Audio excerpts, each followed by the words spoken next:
அன்னை தமிழ் கதைகள் சேனலுக்கு உங்களை அன்புடன் வரவேற்கிறோம். இன்று நாம் பார்க்கப் போகும் ஆத்திச்சூடி கதை தையல் சொல் கேளேல். மனைவி சொல் கேட்டு ஆராயாமல் நடக்காதே. இதன் பொருளை உணர்த்தும் ஒரு அருமையான கதையை இப்போது கேட்போமா? அனைவருக்கும் வணக்கம். நான் உங்கள் கதை சொல்லும் நாயகன் ஜீவா முகேஷ். தென்னவன்குடி என்னும் ஊரில் பாலசந்திரன் என்ற ஒரு இளைஞன் வாழ்ந்தான். அவன் மனைவி சொல்வது என்றாலே அது உண்மையா பொய்யா என்று பார்க்காமல் உடனே நம்பி செய்து விடுவான். ஒருநாள் கிராமத்தில் ஒரு பெரிய கூடாரம் அமைக்கப்பட்டிருந்தது. அது அருகிலுள்ள வீட்டில் நடைபெறவிருந்த திருமணத்திற்கான ஏற்பாடாக இருந்தது. அதை தொலைவில் பார்த்த பாலசந்திரனின் மனைவி, அட, அந்த கூடாரத்தில் அரசு இலவசமாக பொருட்கள் தருகிறார்கள் போல, எல்லோரும் கூட்டம் போட்டு நிக்கிறாங்க, நீங்களும் அங்கு சென்று ஏதாவது வாங்கிட்டு வந்துருங்க என்று கூறினாள். பாலசந்திரன் எதையும் ஆராயாமல் உடனே கூடாரத்திற்கு போனான். உள்ளே சென்றவுடன் அவன் அதிர்ச்சி அடைந்தான்.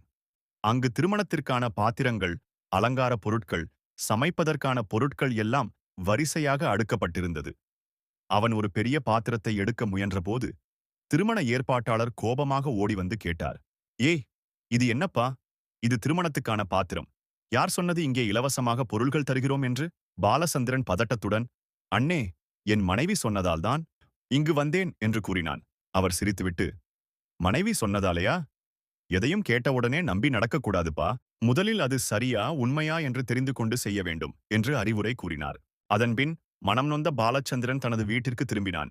பிறகு தன் மனைவியிடம் அமைதியாக சொன்னான். நீ சொல்வது தவறில்லை. ஆனா நாமே உண்மை தகவலை பார்க்காமல் செயல்படக்கூடாது. அப்படி செய்தால் நாமே பிரச்சனையில் விழுவோம். மனைவியும் புரிந்து கொண்டு, ஆம், இனிமேல் நாமும் யோசிச்சுதான் நடப்போம் என்றாள்.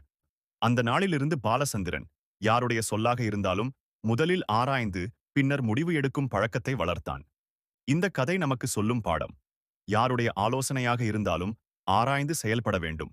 அடுத்த முறை இன்னொரு ஆச்சரியமான கதையுடன் மீண்டும் சந்திப்போம். நன்றி, வணக்கம்.